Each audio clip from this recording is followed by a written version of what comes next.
بسم اللہ الرحمن الرحیم۔ ڈیئر اسٹوڈنٹس، جیسا کہ آپ لوگ جانتے ہیں کہ ہم 9th کلاس کی اسلامیات کا چیپٹر نمبر 2 پڑھ رہے ہیں۔ چیپٹر نمبر 2 جو ہے وہ ایمانیات اور عبادات کے متعلق تھا، ٹھیک ہے۔ تو ایمانیات پہلی جز تھی۔ ایمانیات میں 3 چیپٹر تھے، جس میں عقیدہ توحید تھا، عقیدہ رسالت ہے، اور ملائکہ، آسمانی کتب اور آخرت پر بیان ہے، یہ چیزیں شامل تھیں، ٹھیک ہے۔ آج ہم چیپٹر نمبر 2 جو ہے اس کی جز نمبر 2 یعنی کہ عبادات پڑھنے جا رہے ہیں۔ تو عبادات میں ٹوٹل جو ہے وہ 2 چیپٹر ہیں، جس میں ایک نماز کے متعلق ہے اور دوسرا جو ہے وہ روزے کے متعلق ہے۔ آج کی ویڈیو میں ہم صرف اور صرف جو ہے وہ نماز کے متعلق پڑھیں گے۔ چلیے ہم اس کو سٹارٹ کرتے ہیں۔ نمبر 1 پہ ہے کہ نماز دین کا ستون ہے، نماز جنت کی کنجی ہے، ٹھیک ہے۔ تو یہاں سے سوال نمبر 3 کا جواب سٹارٹ ہو رہا ہے۔ تو سوال نمبر 3 ہے کہ نماز کی فضیلت کے بارے میں 2 جملے لکھیں۔ تو 2 جملے جو ہے وہ آپ کے لیے یہی کافی ہوں گے کہ نماز دین کا ستون ہے، نماز جنت کی کنجی ہے، ٹھیک ہے۔ یہ سوال نمبر 3 کا جواب بھی ہے۔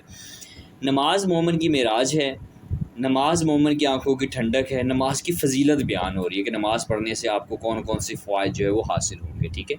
نماز مومن کی آنکھوں کی ٹھنڈک ہے، نماز قرب الہی ان کے اللہ تعالیٰ کے قریب کرنے کا بہترین ذریعہ جو ہے وہ کیا ہے، نماز ہے۔ نماز اللہ تعالیٰ کی رضا کا باعث ہے، یعنی کہ نماز پڑھنے سے اللہ تعالیٰ جو راضی ہوتا ہے، رب کو راضی کرنا ہے تو اس کا بہترین ذریعہ کیا ہے، نماز ہے۔ نماز پریشانیوں بیماریوں سے نجات کا ذریعہ ہے، ٹھیک ہے۔ اگر آپ کو کسی قسم کی پریشانی ہے، بیماری ہے، تو آپ نماز پڑھیں، انشاءاللہ اللہ تعالیٰ کے حکم سے وہ بیماری بھی دور ہو جائے گی اور وہ کیا ہے، پریشانی بھی دور ہو جائے گی۔ تو نماز کیا ہے، پریشانیوں اور بیماریوں سے نجات کا ایک ذریعہ ہے، ٹھیک ہے۔ نماز بے حیائی اور برائی سے روکتی ہے، برے کاموں سے روکتی ہے۔ نماز مومن اور کافر میں فرق کرتی ہے، یعنی کہ کافر ہوگا وہ تو نماز پڑھے گا ہی نہیں، مومن بھی نماز نہیں پڑھے گا تو مومن اور کافر میں فرق کیسے رہ جائے گا۔ تو ایک نماز ہی ہے جو کہ مومن اور کافر میں کیا ہے، فرق کرتی ہے، ٹھیک ہے۔ فرض نماز کے لیے مقرر وقت شرط ہے۔ نماز انسان کو وقت کی پابندی، نظم و ضبط کا درس دیتی ہے۔ ارشاد باری تعالیٰ ہے، ان الصلاۃ کانت علی المؤمنین کتابا موقوتا، بے شک نماز مومنوں پر مقررہ وقت پر فرض ہے، ٹھیک ہے۔ تو ایسا نہیں ہے کہ نماز جب دل چاہے اٹھ کے پڑھ لیں، نو، نماز کا ایک ٹائم مختص ہے۔ سمجھ میں آئی کہ کون سی نماز جو ہے وہ آپ نے کس ٹائم پہ پڑھنی ہے، ٹھیک ہے۔ اللہ تعالیٰ نے ہر ایک نماز کا علیحدہ علیحدہ ہمارے لیے ٹائم مقرر فرمایا ہے کہ ظہر آپ نے اس طرح پڑھنی ہے اور اس وقت پڑھنی ہے، اور کیا ہے، عصر اس ٹائم پڑھنی ہے، مغرب اس ٹائم پڑھنی ہے، عشاء اس ٹائم پڑھنی ہے، ٹھیک ہے۔ تو ہر نماز کا ایک وقت مختص ہے۔ جو شخص نماز کے اپنا پابندی کرتا ہے تو اس کے لیے کیا ہوتا ہے، نماز کی پابندی سے نظم و ضبط جو ہے وہ انسان کا مضبوط ہوتا ہے، ٹھیک ہے۔ اس طرح سوال نمبر 1 ہے، اس کا جواب ہے وقت پر نماز کی اہمیت کے بارے میں کسی ایک آیت کا ترجمہ تحریر کریں۔ تو آپ جو ہے کسی ایک آیت، یہ چھوٹی سی آیت ہے، تو آپ جو ہے وہ یہاں سے لے کر یہاں تک لکھ سکتے ہیں۔ تو آپ کا سوال نمبر 1 بھی حل ہو جائے گا۔ بے شک نماز مومنوں پر جو ہے وہ کیا ہے، مقررہ وقت کے اوپر جو ہے وہ کیا ہے، فرض کی گئی۔ جی ایم سی کیوز اس میں نوٹ کریں۔ نمبر 1 پہ تو دین کا ستون کیا ہے، دین کا ستون نماز ہے، ٹھیک ہے۔ جنت کی کنجی کیا ہے، تو جنت کی کنجی کیا ہے، نماز ہے، اس کا جو بنے گا۔ مومن کی معراج کیا ہے، مومن کی معراج جو ہے وہ نماز ہے، ٹھیک ہے۔ اسی طرح مومن کی آنکھوں کی ٹھنڈک ہے نماز۔ اور اس طرح اس میں اضافی سوالات ہم یہ شامل کر سکتے ہیں، نماز کی اہمیت اور فضیلت پر جو ہے وہ چند سطریں لکھیں۔ تو ہم جو ہے وہ یہاں سے لے کر یہاں تک جو ہے وہ کوئی سی 2 فضیلتیں لکھ دیں گے تو ہمارا کیا ہے، یہ اپنا سوال حل ہو جائے گا کہ نماز کی اہمیت اور فضیلت جو ہے وہ اس میں کیا بیان ہوئی ہے، ٹھیک ہے جی۔ تو نیکسٹ سٹارٹ کرتے ہیں۔ نیکسٹ ہے اس میں کہ یہاں سے نماز ادا کرنا اللہ رب العزت کی خوشنودی کا باعث ہے، سبب ہے، ٹھیک ہے۔ یعنی کہ جب شخص انسان نماز ادا کرتا ہے تو ایسے سمجھے کہ اس نے رب تعالیٰ جو خوش ہوتا ہے جب بندہ جو ہے وہ نماز پڑھتا ہے۔ رب کیا ہے، بندے کی نماز اللہ تعالیٰ کی رب العزت کی خوشنودی کا سبب ہے۔ اللہ تعالیٰ نماز کی وجہ سے گناہوں کو معاف فرما دیتا ہے۔ یعنی کہ جو شخص نماز پڑھتا ہے تو ظاہری بات ہے وہ 5 نمازوں کے لیے وضو کرے گا۔ جب انسان وضو کرتا ہے تو سارے کے سارے بندے کا کیا ہے، گناہ جھڑ جاتے ہیں۔ تو نماز کی وجہ سے کیا ہے، گناہوں اللہ تعالیٰ کیا ہے، گناہوں کو معاف فرما دیتا ہے۔ نبی کریم علیہ الصلوۃ والسلام کا ارشاد ہے، 5 نمازوں کی مثال نہر کی طرح ہے، ٹھیک ہے۔ ایک مثال دے کے ہمیں سمجھایا جا رہا ہے کہ نماز جو ہے وہ کیا ہے، 5 نمازوں کی مثال نہر کی طرح ہے، جس کا پانی صاف ستھرا گہرا ہو، جو تم میں سے کسی کے گھر کے سامنے سے گزرتی ہو، وہ اس میں ہر روز 5 مرتبہ غسل کرتا ہو، کیا تم خیال کرو گے کہ اس کے جسم پر کوئی میل باقی رہے گی؟ صحابہ کرام نے عرض کی، یا رسول اللہ نہیں۔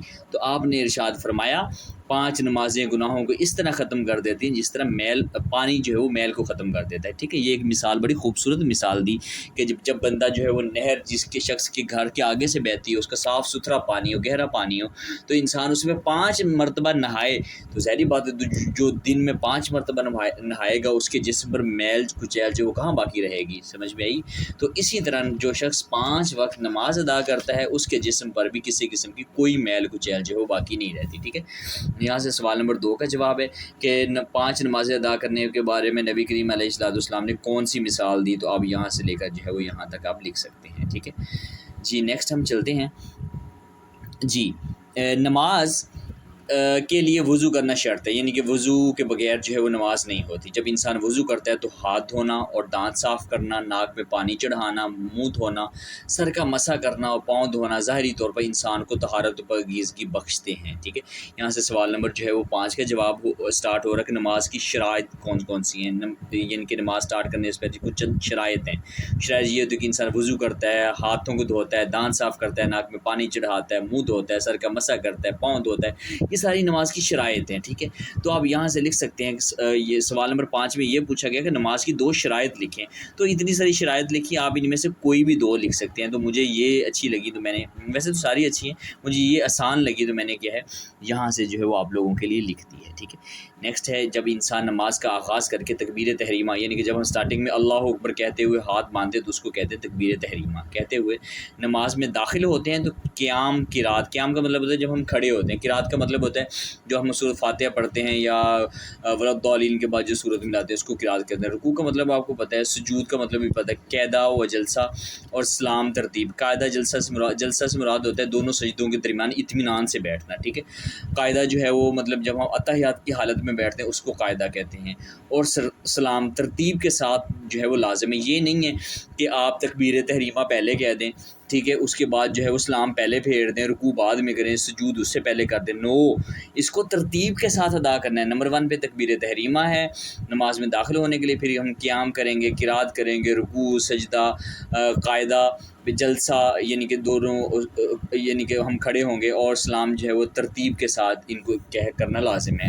ارکان نماز کی یہ ترتیب، اس کی پابندی ہمیں نظم و ضبط کا جو ہے وہ درس دیتی ہے۔ یہ نہیں کہ نماز جہاں سے دل کے کیا وہیں سے شروع کر دی، نو، نماز کو ایک ترتیب کے ساتھ پڑھنا چاہیے، ٹھیک ہے۔ انفرادی نماز، یعنی کہ جب انسان اکیلے نماز پڑھتا ہے، نماز کے ساتھ ساتھ باجماعت ادا کرنے کی بہت فضیلت ہے۔ نبی کریم علیہ السلام نے فرمایا باجماعت نماز اکیلے نماز سے 27 درجے افضل ہے، یعنی کہ ایک شخص جو ہے وہ اپنے گھر میں نماز ادا کرتا ہے، دوسرا شخص جو ہے وہ مسجد میں جا کر جو ہے وہ نماز ادا کرتا ہے، تو جس نے مسجد میں نماز ادا کی وہ اس کو کیا ہے 27 درجے زیادہ جو ہے اس کو کیا ہے ثواب ملے گا، جو شخص گھر کے نماز پڑھتا ہے اس کی بجائے، ٹھیک ہے۔ تو ایسا نہیں ہے کہ آپ گھر میں نماز ہی نہ پڑھیں، نماز لازمی پڑھیں، چاہے آپ مسجد میں پڑھیں، کیا ہے، چاہے آپ کیا ہے گھر میں پڑھیں، نماز لازمی پڑھیں، ٹھیک ہے۔ لیکن یہاں پہ کیا فضیلت بیان ہوئی ہے کہ جو شخص مسجد میں نماز پڑھتا ہے، باجماعت نماز ادا کرتا ہے، اس کو کیا 27 درجے جو ہے وہ زیادہ ثواب ملتے ہیں۔ جی نیکسٹ ہے ایک اور مقام پر آپ صلی اللہ علیہ وآلہ وسلم نے ارشاد فرمایا جو شخص نماز عشاء باجماعت ادا کرتا ہے تو اس کو آدھی رات کے قیام کا ثواب ملتا ہے، یعنی کہ جس نے عشاء کی نماز ادا کر لی اس کو آدھی رات تک، ایسے سمجھیں کہ آپ نے عشاء کی نماز ادا کر کے آپ سو گئے تو آپ کو کیا آدھی رات تک قیام کا ثواب ملے گا، ایسے سمجھیں کہ آپ نے آدھی رات تک اللہ تعالیٰ کا ذکر کیا، قیام کیا، کھڑے ہو کر نماز پڑھی آپ نے، اور جو فجر نماز جماعت کے ساتھ ادا کرتا ہے اس کو بقیہ آدھی رات کا ثواب بھی مل جائے، یعنی کہ جس شخص نے عشاء کی نماز جماعت کے ساتھ ادا کی، اس کے بعد فجر کی نماز بھی ادا کی جماعت کے ساتھ، وہ ایسے سمجھے کہ اس نے کیا ہے ساری رات کھڑے ہو کر کیا ہے اللہ رب العزت کا ذکر کیا، اس کو کیا ہے ساری رات کا ثواب ملتا ہے۔ جی گویا نماز ایک امانت ہے، اس امانت کو بر وقت ادا کرنا مطلوب ہے۔ مسجد میں جا کر نماز ادا کرنا اس لیے بھی باعث اعزاز ہے کہ وہ اللہ تعالیٰ کا گھر ہے، یہ بھی ہمارے لیے اعزاز ہے کہ اللہ تعالیٰ کے ہم گھر میں کیا ہے جا کے نماز ادا کریں۔ ہم اس عظیم گھر سے نسبت نمازی کو عظیم بنا دیتی ہے، یعنی کہ جب نسبت مسجد سے ہو جاتی تو ہر کوئی اس کی رسپیکٹ کرتا ہے، بھائی بہت بندہ اچھا ہے، نمازیں پڑھتا ہے، یہ وہ، ٹھیک ہے۔ حدیث مبارکہ میں ہے کہ اگر تم منافقوں کی طرح بلا عذر مسجدوں کو چھوڑ کر اپنے گھروں میں نماز پڑھنے لگو تو اپنے نبی کی سنت چھوڑ بیٹھو گے اور اپنے نبی کی سنت چھوڑ دو گے تو گمراہ ہو جاؤ گے، یعنی کہ اگر آپ کو کوئی اور عذر ہے یعنی آپ کی کوئی مجبوری ہے پھر تو آپ گھر میں نماز پڑھ لیں، ٹھیک ہے، کوئی مسئلہ نہیں، آپ پڑھ سکتے ہیں۔ لیکن اگر آپ عذر ہی نہیں ہے، مسجدوں کو چھوڑ کے کوئی کہے کہ مجھے مسجد میں جانا اچھا ہی نہیں لگتا وغیرہ وغیرہ، تو اگر کسی نے بغیر عذر کے مسجد میں نماز پڑھنا چھوڑ دی تو ایسے سمجھے وہ اس نے منافقت کی، منافقوں کی طرح اس نے کام کیا، منافقوں کی طرح اپنے گھر میں نماز پڑھ کے اس نے کیا ہے نبی کریم علیہ السلام کی سنت کو چھوڑ دیا ہے اس نے تو، اور جب سنت انسان چھوڑ دے گا تو ایستا ایستا کیا ہے وہ انسان جو ہے وہ گمراہی کی طرف چلا جائے گا، ٹھیک ہے جی۔ اس میں ہم دیکھتے ہیں کہ کون کون سے ہمارے لیے MCQs اہم ہیں اور ہم نے کیا کیا یاد کرنا ہے۔ اس میں نماز ادا کرنے سے ظاہری طہارت جو ہے وہ کیسے حاصل ہوتی ہے۔ نماز ادا کرنے کے لیے ظاہری بات انسان جو ہے وہ وضو کرتا ہے، جب انسان وضو کرے گا تو انسان کے جو ہے وہ ہاتھ صاف ہوں گے، دانت صاف ہوں گے، کیا ہے ناک صاف ہوگا، منہ صاف ہوگا، سر صاف ہوگا، پاؤں وغیرہ یہ ساری کی ساری جو ہے وہ چیزیں صاف ہو جائے گی۔ نماز کی ادائیگی سے جسمانی ہمیں فائدے کون کون سے ہوتے ہیں، ٹھیک ہے، تو نماز پڑھنے سے جب انسان نماز میں قیام، رکوع، سجدہ وغیرہ کرتا ہے تو جسم کے اعضاء جو وہ حرکت کرتے ہیں، سمجھ میں آئی، اور کیا ہے جسم کے اعضاء جو ہے وہ حرکت کرتے ہیں۔ اس کے علاوہ انسان وضو کے لیے اٹھتا ہے اور چہل قدمی کر کے مسجد کی طرف چلا جاتا ہے تو یہ کیا ہے جسمانی طور پر جو ہے وہ انسان کو کیا کرتی ہے اپنا محفوظ کرتی ہے، اس کو کیا کرتی ہے مضبوط کرتی ہے، ٹھیک ہے۔ اس میں MCQs دیکھ لیں کہ نماز فرق کرتی ہے کس چیز میں، نماز فرق کرتی ہے نماز مومن اور کیا ہے منافق کے اندر فرق کرتی ہے، نماز روکتی ہے کس چیز سے، نماز روکتی ہے نماز بے حیائی اور کیا ہے برے کاموں سے روکتی ہے جی۔ بے شک نماز جو ہے وہ مومنوں پر فرض کی گئی ہے، کب فرض کی گئی ہے؟ بے شک نماز جو ہے وہ مومنوں پر کیا ہے مقررہ وقت کے اوپر جو ہے وہ کیا فرض کی گئی ہے، وقت کے علاوہ نہیں فرض کی گئی۔ نماز کی ترتیب اور اس کی پابندی ہمیں درس دیتی ہے، کس چیز کا درس دیتی ہے؟ نظم و ضبط کا جو ہے وہ ہمیں درس دیتی ہے، ٹھیک ہے۔ تو چلیے اب ہم پڑھتے ہیں اس کے نماز کے فوائد اور ثمرات، ٹھیک ہے۔ گھر سے مسجد کی طرف چل کر جانا، مسجد میں نماز کو اس کی شرائط کے لحاظ کرتے ہوئے ادا کرنا، یعنی کہ جو بھی نماز کی شرائط ہیں، وضو کرنا، ٹھیک ہے، نماز کا وقت ہونا، قبلہ کی طرف منہ ہونا، جتنی بھی نماز کی شرائط ہیں ان کو اپنا ذہن میں رکھتے ہوئے اس کا لحاظ کرتے ہوئے نماز ادا کرنا انسان کو جسمانی تو اور روحانی طور پر مضبوط رکھتا ہے، یعنی کہ جب ظاہری بات ہے جب ہم نماز پڑھیں گے تو ہمارے جسم کی اچھی خاصی ورزش ہوگی، ہمارا جسم ہلے گا اور ہماری کیا ہے روحانی بھی ورزش ہوگی، یعنی کہ ہمارا روحانی طور پر بھی ہم سکون محسوس کریں گے۔ فجر کی نماز کے لیے صبح کو بر وقت اٹھنا، چہل قدمی کرتے ہوئے مسجد جانا بذات خود ورزش کا درجہ رکھتا ہے، یعنی کہ جب ہم صبح صبح اٹھتے ہیں، وضو کرتے ہیں تو کیا ہے نماز جو ہے وہ باجماعت ادا کرتے ہیں تو ایسے سمجھے ہم نے ایک ورزش کی ہے، سمجھ میں، جس سے انسان کو روحانی اور جسمانی دونوں جو ہے وہ فوائد حاصل ہوتے ہیں۔ یہاں سے سوال نمبر جو ہے وہ 4 کا جواب بن رہا ہے۔ سوال نمبر 4 جو ہے مسجد میں باجماعت نماز ادا کرنے کے 2 معاشرتی اثرات بیان کریں، تو آپ کو جو بھی ان میں سے آسان لگے آپ جو ہے وہ 2 جو ہے وہ لکھ سکتے ہیں، ٹھیک ہے جی۔ مسجد میں باجماعت نماز ادا کرنے سے انسان محلے داروں اور دیگر نمازیوں سے ملاقات کی وجہ سے ان کے حالات سے باخبر، دکھ درد سے آگاہ اور خوشی و غم کا احساس کر کے ان کے ساتھ شریک رہتا ہے۔ انہیں امور کا خیال رکھنے سے انسانی معاشرہ ترقی پاتا ہے، یعنی کہ جب ہم مسجد میں نماز پڑھنے جاتے ہیں تو ظاہری بات ہے لوگوں سے ملیں گے تو ہمیں پتہ چل جائے گا کوئی شخص بیمار تو نہیں ہے تاکہ ہم اس کی عیادت کر سکیں، ٹھیک ہے، کوئی شخص جو ہے اس کو کوئی تکلیف ہے، اس کو کوئی مسئلہ ہے، اس کا دکھ سکھ ہے، جب انسان بات کرتا ہے تو اس سے کیا ہے انسان خوشی اور غمی میں شریک ہوتا ہے، تو ٹھیک ہے جب ہم ان چیزوں میں شریک ہوتے ہیں تو کیا ہے انسانی معاشرہ ترقی پاتا ہے۔ تو جو بھی شخص بیمار ہو جائے ہمیں اس کی بیمار پرسی کرنے جانا چاہیے، کوئی نماز پڑھنے نہیں آتا تو آپ سمجھ جائے گا یار یہ شخص تو مستقل نماز پڑھنے آتا ہے لیکن آج کل جو ہے یہ نماز پڑھنے نہیں آ رہا، تو کیوں نہیں نماز پڑھنے آ رہا، ٹھیک ہے، تو اس کی جو ہے وہ وجہ معلوم کرنے کی کوشش کرنی چاہیے اس خیال کے ساتھ کہیں وہ بیچارہ بیمار تو نہیں ہے، کہیں اس کو کوئی مسئلہ تو نہیں ہے، کہ اس کو پریشانی تو نہیں ہے، تو اس کا کیا حال چال جو ہے وہ پوچھنا چاہیے، ٹھیک ہے۔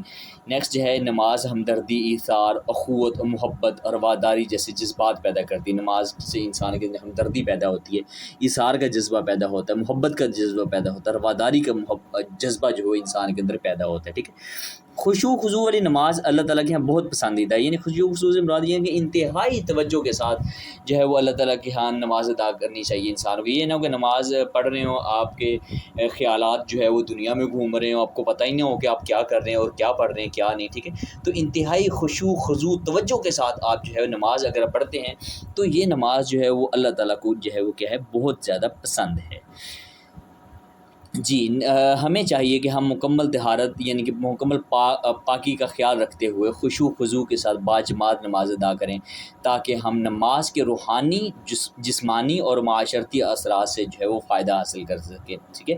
جب ہم نماز کو خشوع و خضوع کے ساتھ ادا کریں گے تب ہی ہم کیا ہے سارے کے سارے یہ فوائد جو ہے وہ حاصل کر سکتے ہیں، اور دین کی حقیقی روح کے مطابق دنیا اور آخرت میں کیا ہے سرخرو ہو سکیں گے۔ اس میں یہ سوال بھی آ سکتا ہے کہ نماز میں خشوع و خضوع کیسے حاصل کیا جا سکتا ہے؟ تو نماز میں خشوع و خضوع اس وقت حاصل ہوگا جب بندے کی مکمل توجہ جو ہے وہ اللہ تعالیٰ کی طرف ہوگی، یہ آپ اتنا لکھ سکتے ہیں، ٹھیک ہے۔ اور نیکسٹ ہم اس کے MCQs کی طرف آ جاتے ہیں۔ اس کے ہم MCQs حل کرتے ہیں کہ انتہائی آسان سے اس کے MCQs ہے کہ نماز کو قرار دیا گیا ہے، نماز کو کیا قرار دیا گیا ہے؟ نماز کو قرار دیا گیا ہے، کیا قرار دیا گیا ہے؟ جنت کی کنجی، ٹھیک ہے، جنت کی کنجی قرار دیا گیا ہے۔ 5 نمازیں گناہوں کے ایسے خاتمہ کرتی ہیں جیسے میل کا۔ باجماعت نماز ادا کرنا تنہا نماز کرنے سے کتنے درجے افضل ہے؟ 27 درجے افضل ہے، 27، ٹھیک ہے، 27 درجے جو ہے زیادہ افضل ہے۔ اسی طرح عشاء اور فجر کی نماز باجماعت ادا کرنے کا ثواب جو ہے کتنا ہے؟ پوری رات، ٹھیک ہے، ایک مکمل رات کی عبادت کے برابر جو ہے وہ اس کو ثواب ملے گا۔ اسی طرح بعد نماز ادا کرنے سے انسان میں صفت پیدا ہوتی ہے۔ کون سی صفت پیدا ہوتی ہے؟ نظم و ضبط کی جو ہے وہ انسان کے اندر ایک صفت پیدا ہوتی ہے، ٹھیک ہے۔ اس کے بعد جو ہے اس کے کویسچنز ہیں، کویسچنز جو ہے اس کے ساتھ ساتھ میں نے آپ کو نشانات لگوا دیے ہیں۔ اگر آپ نے ویڈیو پوری دیکھی ہے تو آپ نشانات لگے ہوئے ہیں، تو وہاں سے دیکھ کر آپ اپنی بک پہ نشان لگا لیں یا ویڈیو میں دیکھ کر ہی آپ یاد کر سکتے ہیں، ٹھیک ہے۔ تو نیکسٹ لانگ کویسچن ہے، تفصیلی جواب دیں، نماز کے فوائد اور ثمرات تحریر کریں کہ نماز کے کون کون سے فوائد ہیں اور کیا ہے اس کے کیا جو ہے وہ ثمرات ہمیں حاصل ہوتے ہیں۔ تو چلیے ہم اس کے سٹارٹنگ میں چلتے ہیں اور میں آپ کو نشانات لگواتا ہوں کہ آپ نے جو ہے وہ اس چیپٹر کا جو ہے وہ لانگ جو ہے وہ کیسے حل کرنا ہے، تو ٹھیک ہے۔ تو اس میں ہیڈنگز آپ نے پہلے کی طرح یاد کرنی ہے۔ نمبر 1 پہ تو آپ نے یہ ہیڈنگ دینی کہ اللہ سے تعلق، ٹھیک ہے۔ تو نماز ادا کرنے سے اللہ تعالیٰ سے تعلق پیدا ہوتا ہے، ٹھیک سمجھ میں، مسلمان اللہ کے سامنے اپنا بندہ ہونے کا اقرار کرتے ہیں اور سجدہ ریز ہو جاتا ہے، ٹھیک ہے۔ نیکسٹ ہیڈنگ آپ نے دینی ہے طہارت اور پاکیزگی۔ نماز یہاں سے آپ لکھتے ہیں کہ جب انسان وضو کرتا ہے تو ہاتھ، دانت صاف اور ناک صاف ہو جاتا ہے، یہ ساری کی ساری چیزیں جو آپ لکھ سکتے ہیں، ٹھیک ہے۔ نیکسٹ آپ ہیڈنگ دیں گے حالات سے آگاہی۔ تو آپ یہاں سے آپ لکھ سکتے ہیں کہ مسجد میں باجماعت نماز ادا کرنے سے انسان محلے داروں اور نمازیوں سے ملاقات کی وجہ سے ان سے حالات سے باخبر رہتا ہے، یہاں تک آپ جو ہے وہ لکھ سکتے ہیں، ٹھیک ہے۔ نیکسٹ ہیڈنگ آپ دے دیں ورزش دے دیں، ٹھیک ہے۔ 5 نماز ادا کرنے سے انسان جو ہے وہ کیا ہے اس کی اچھی خاصی ورزش ہو جاتی ہے، رکوع سجود قیام یعنی اٹھتا بیٹھتا ہے تو اس کی کیا ہے اچھی خاصی ورزش ہو جاتی ہے۔ نماز کی پابندی دے دیں آپ، ٹھیک ہے، نماز کی پابندی دے دیں کہ نماز جو ہے وہ انسان پر مقررہ وقت کے اوپر اپنا جو ہے وہ فرض کی گئی ہے، اور اس میں تھوڑا سا آپ جو ہے وہ لکھ سکتے ہیں۔ تو یہ اس طرح اگر آپ لکھیں گے، یہ ہیڈنگ اگر آپ یاد کر لیں تو آپ کا ایک اچھا خاصا جو ہے وہ لانگ بن جائے گا، جس کی وجہ سے آپ جو ہے وہ پورا چیپٹر لانگ جو ہے وہ حل کر سکتے ہیں، ٹھیک ہے۔ اگر آپ کسی قسم کا کوئی کویسچن ہے تو آپ کمنٹ باکس میں پوچھ سکتے ہیں، یہ ویڈیو کے ڈسکرپشن میں میرے انسٹاگرام اکاؤنٹ کا لنک موجود ہے، وہاں پہ بھی آ کر پوچھ سکتے ہیں۔ دعا میں یاد رکھیے گا، امید ہے کہ آپ کو آج کا لیسن پسند آیا ہوگا۔ اللہ حافظ۔